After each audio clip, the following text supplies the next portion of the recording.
Hey, it's Dr. Amanda with Straightsmile Solutions, straightsmilesolutions.com. Let's talk about how bad do the tracking need to be in order to refine a case? That's a great question.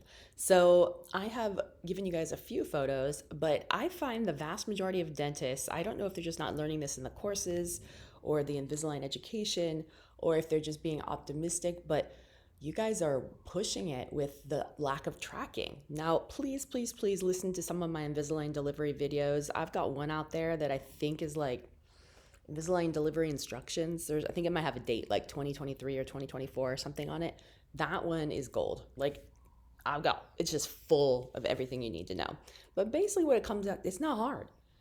You do not give the entire box of aligners to the patients. I know there's orthodontists that are doing it, but they have the workflows set up and the staff, and they're on it with those patients. If those patients do not check in weekly or biweekly or whatever their frequency is, they're all over them. They've got the contracts, the liability paperwork, everything they need. You guys don't have that set up, okay? You don't have dental monitoring. You probably don't have all your workflows set up. Don't do it. You're gonna get yourself in trouble. You guys need to go standard route. Standard route, deliver the case.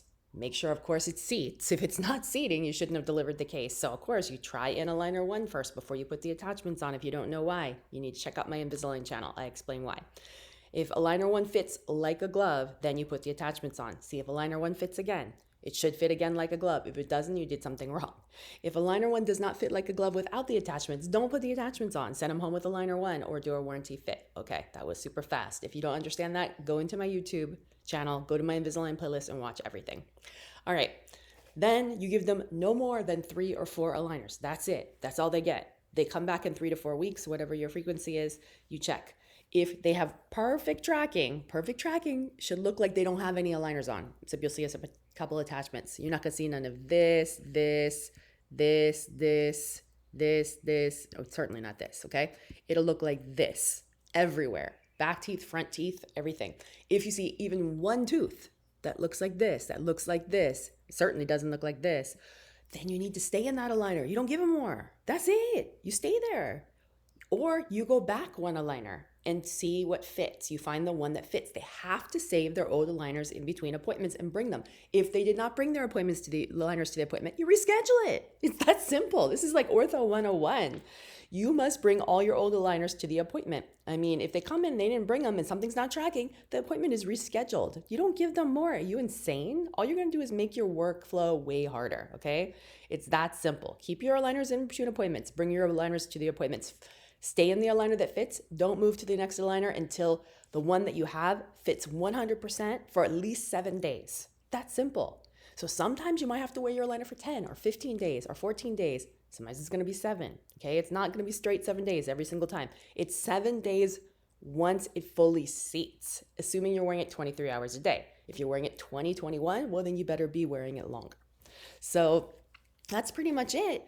And as long as you stay in the perfect to mild category, no more than mild, can't look like mild to moderate, definitely can't look like moderate, can't look like severe. It can only be here, okay? Here, not here. Here is where you start backtracking, okay? Or refining. You do not wear these. You do not wear these. You don't even try. Even if one tooth looks like this, don't do that. What's gonna happen is that you're gonna start getting wonky teeth. You actually will make the case way worse than it started. And I've seen this enough times where there'll be some doctor I worked with and then they ghost me for 6 to 9 months or a year. And we come back, we look at an old case and I'm like, what the heck happened here? Looks worse than it started. And they're like, I don't know. And then I say, where's the tracking photos? Well, this is why it looks worse than it started. You can't do this. But at that point, it's better just throw away all the aligners, let them relapse for 4 to 8 months and reboot it. It's just going to be way less of a nightmare if that happens to your patient. And occasionally that happens. You gave them too many aligners. They didn't come in, but you guys have to be running audits and reports on these patients. If things go wonky because you gave them too many aligners and didn't have a care plan for them, even if they didn't do what they were supposed to do and check in, it's on you. In every single state, it's on you. And I can't say that more clearly. You will be the one that gets in trouble, not your patient, you. Because you have to know that they didn't show up and you have to start sending those texts and those emails. And guess what? If they still don't show up after 30 days, now you're sending a certified letter. Not 3 months, not 6 months, not when things get out of control. You're gonna be dismissing them sooner than later, okay? And you definitely don't give them piles of aligners if they're going out of the country or out of town, because if something happens, they need to be able to come back in. If they're traveling, they only get a few. and they do virtual care and that's all they get, and they can come back, because we don't need to be doing major crazy movements if they're not able to come in. That I feel very firm on, because again, things I've seen that I cannot unsee. So that's pretty much it.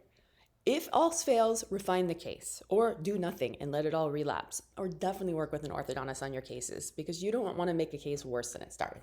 All right, thanks so much.